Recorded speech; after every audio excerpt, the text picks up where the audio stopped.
প্রেম কাকে বলে আমি বুঝি না। অবুঝ বালিকা পর্ব ৪। গাড়ি এসে থামল ফাহিমাদের স্কুলের গেটের সামনে।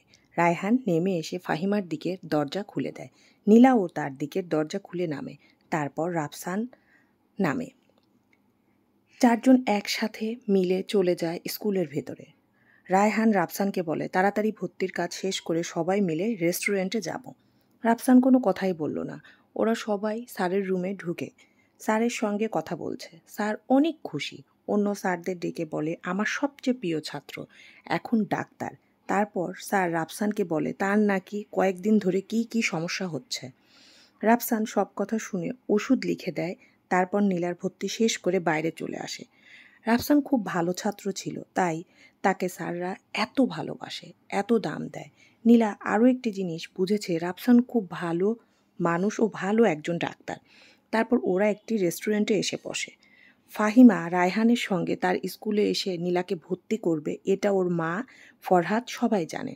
রায়হান নীলার ভাই আর ওর বন্ধুকে ফোন করে বলে ওদের ফিরতে একটু দেরি হবে। তারপর ওরা খাবার অর্ডার করে। রায়হান ওর আর ফাহিমার জন্য খাবার অর্ডার করে রাফসানকে বলে, আমরা পাশের টেবিলে গিয়ে বসি, আমাদের একটু কথা আছে। নীলা অবাক হয়ে তাকিয়ে থাকে রায়হান ও ফাহিমার যাওয়ার দিকে।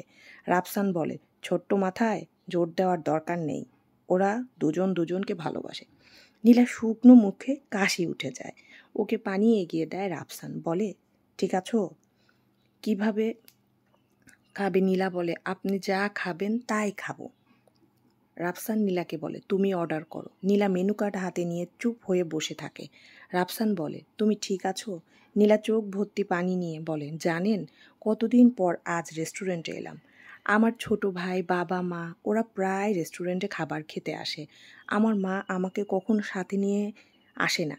বাবাকে বলতো দাদি বাড়িতে একা, তাই আমাকে বাড়িতেই থাকতে হবে। আর আমার বাবা তো আমার মায়ের কথা ছাড়া কারো কথা শুনেই না। আমি যখন ক্লাস 8-এ পড়তাম তখন ফাহিমারা আমাদের বাড়িতে গিয়েছিল। তখন আমি চিকেন ফ্রাই ও স্যুপ খেয়েছিলাম।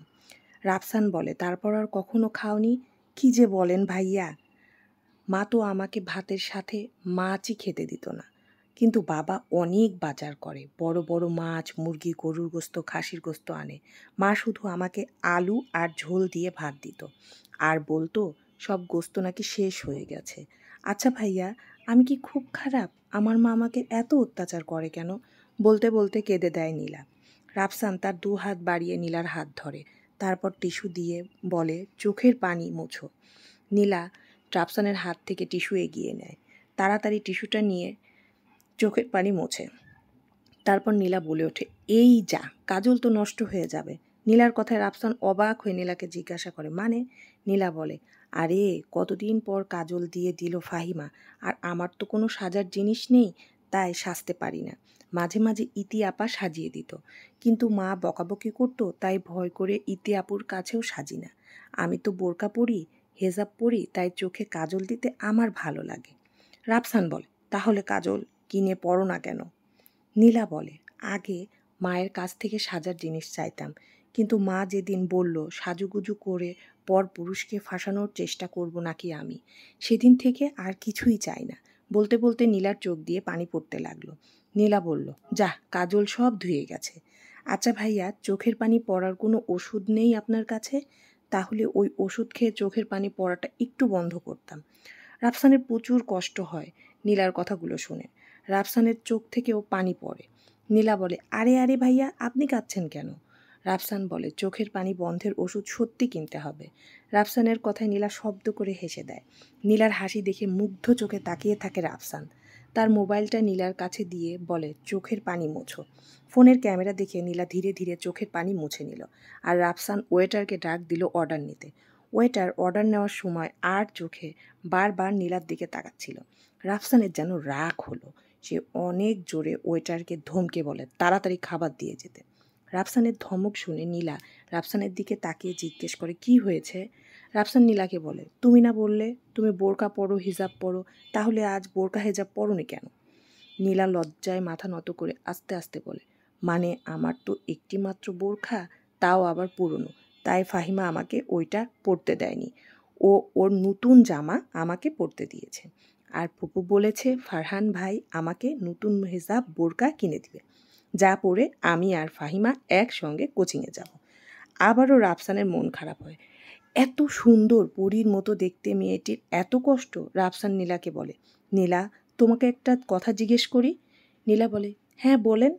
তুমি কি কখনো প্রেম করেছ? উত্তরে নীলা বলে, প্রেম কাকে বলে আমি বুঝি না, তবে দাদি বলে বিয়ের পর প্রেম করতে হয়। রাফসান প্রশ্ন করে, বিয়ের পর মানে? বিয়ের পর বরের সাথে প্রেম করতে হয়, তাই করব।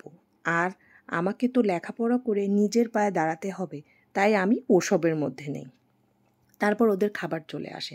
খাবার দেখে চোখ বড় করে তাকিয়ে থাকে নীলা। রাফসান বলে, তাকিয়ে না থেকে খাওয়া শুরু করো। নীলা বলে, আপনি কি পাগল? এত খাবার কিভাবে খাবো? কেন, তোমার বয়সীরা এর চেয়ে বেশি খাবার খায়। নীলা আমতা আমতা করে বলে, ফুপু আমাকে অনেক ভাত খেতে দিত, কিন্তু আমি যখন খেতে পারতাম না তখন দাদি বলতো আধপেটা খেতে খেতে নাকি আমার পেটের নাড়িগুলো মারা গেছে। রাফসান বলে, মানে? নীলা বলে, মা আমাকে কখনো পেট ভরে ভাত দিত না, তাই ভাতের চেয়ে বেশি করে পানি খেয়ে পেট ভরাতাম। এজন্য কম খেতে খেতে এখন চাইলেও বেশি খেতে পারি না। নীলা বলে, ভাইয়া আপনার চোখে পানি? আসলে আমি খুব খারাপ, যেখানেই যাই সবার চোখে আমার জন্য পানি চলে আসে। রাফসান চোখের পানি মুছে হাসি মুখে বলে, আচ্ছা এবার খাওয়া শুরু করো। নীলা যতটুকু খেলো মন ভরে খেলো। খাওয়া শেষে রাফসান রায়হানকে ফোন করে। রায়হান বলে তারা গাড়ির কাছেই আছে। রাফসান বিল মিটিয়ে নীলাকে নিয়ে বের হতে গেলে সামনে থেকে কেউ ডেকে ওঠে, বলে, রাফসান তুই এখানে? রাফসান তাকিয়ে দেখে তার মেডিকেলের কয়েকজন কলিগ একসাথে, তার মধ্যে রাফসানের কাছের দুই বন্ধুও আছে। এদের মধ্যে থেকে একটি ছেলে খুব বাজেভাবে নীলার দিকে তাকিয়েছিল। নীলা তা দেখে রাফসানের পিছনে লুকিয়ে পড়ে। রাফসানের কলিগের মধ্যে থেকে একজন বলে ওঠে, এই সুন্দরী লুকাচ্ছ কেন? রাফসান হাত উঠিয়ে ছেলেটিকে চুপ করতে বলে। পাশের থেকে রাফসানের কাছের বন্ধুটি বলে, বোন ভয় পেও না, আমরা রাফসানের বন্ধু হই। তারপর নীলা রাফসানের পেছন থেকে একটু সামনে চলে আসে। সঙ্গে সঙ্গে বেয়াদব ছেলেটি হাত বাড়িয়ে বলে, হাই বিউটিফুল গার্ল। প্রতি উত্তরে নীলা মুখে সালাম দেয়। ছেলেটির মুখ চুপসে যায়। রায়হান রাফসান নীলার হাতটা নিজের হাতের মধ্যে নিয়ে নেয়। তারপর সবার উদ্দেশ্যে ইংরেজিতে কিছু কঠিন কঠিন বাক্য বলে, যা নীলার মাথার উপর দিয়ে যায়। আশা করি তোরা বুঝতে পেরেছিস। তখন রাফসানের কাছের বন্ধু বলে, এই সেই অবুঝ বালিকা? রাফসান মাথা নেড়ে, যার অর্থ হ্যাঁ। আর ওর ইংলিশে কয়েকটি কঠিন কঠিন কথা যা বলেছে নীলা কিন্তু তা বুঝতেই পারেনি। রাফসানের দুই বন্ধু নীলাকে বলে, তো ছোট আপুর নাম কি? নীলা রাফসানের দিকে তাকিয়ে জবাব দেয়, আমি নীলা আহমেদ, এবার এসএসসি পরীক্ষা দিব ভাইয়া। রাফসান সবাইকে বিদায় জানিয়ে নীলার হাত ধরে রেস্টুরেন্ট থেকে বেরিয়ে আসে। রাফসানের মেডিকেল কলেজের 4 কলিগ একটি টেবিলে বসে। তারপরে বেয়াদব কলিগটিকে রায়হানের বন্ধু তানভীর বলে, দেখ জুনায়েদ, তোকে একটি কথা বলি। রাফসান খুব চুপচাপ কঠোর মনের মানুষ।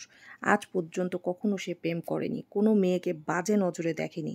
আর এইমাত্র যে মেয়েটিকে দেখলি সে হলো রাফসানের কলিজা, রাফসানের প্রথম প্রেম, প্রথম ভালো লাগা, প্রথম ভালোবাসার অবুঝ বালিকা। তাই বলবো ভবিষ্যতে কখনো ওই মেয়ের দিকে দেখলেও ফিরে তাকাবি না, বুঝলি? আর এতে তোরই মঙ্গল। রাফসান বাইরে এসে গাড়িতে ওঠার সময় বলে, তোরা বস, আমি 1 মিনিটে আসছি। ওরা 3 জন গাড়িতে উঠে বসে। রাফসান খুব তাড়াতাড়ি চলে যায় এবং চলে আসে। হাতে ওষুধের প্যাকেটটা নিয়ে পিছনের দিকে নীলাকে নিতে বলে। নীলা বলে, এটা কি? রাফসান বলে, এখন থেকে এই ওষুধ খাবে, তোমার খিদা বাড়বে আর তুমি একটু মোটা হবা, গায়ে তো একটু শক্তি নেই। নীলা উচ্চ স্বরে বলে, আরে না না ভাইয়া, আমি ওষুধ খাবো না। ওষুধ খেয়ে খিদা বাড়লে বাড়িতে যখন ফিরবো তখন মা আবার আধপেটা খাবার দিবে, আর আমাকে সেই আবার পানি খেয়ে পেট ভরতে হবে, তাতে আমার অনেক কষ্ট হবে। আমি ওষুধ খাবো না। নীলার কথাগুলো বলতে বলতে 2 চোখের পানি ফেলে। নীলার কথা শুনে ফাহিমাও কেঁদে দেয়। রায়হানেরও মন খুব খারাপ হয়ে যায়। সেই মুহূর্তে রাফসান বলে, তোমাকে আর কখনো কম খেয়ে থাকতে হবে না, আমি সেই ব্যবস্থা আজকেই করব। অবুঝ নীলা বলে, কি করবেন ভাইয়া? তখন রাফসান বলে, সে তো সময় হলেই দেখবে। তারপর 2টো চকলেট এগিয়ে দেয় ওদের দিকে, বলে, তুমি নাও আর ছোট আপুকেও দাও। রাফসান ফাহিমাকে আদর করে ছোট আপু বলে ডাকে। চকলেট পেয়ে খুশি হয়ে যায় নীলা ও ফাহিমা। তারপর রাফসান গাড়ি স্টার্ট দেয়। গাড়ি এসে থামে একটি শপিং মলের সামনে। চলবে প্রেম কাকে বলে আমি বুঝিনি, অবুঝ বালিকা পর্ব 4।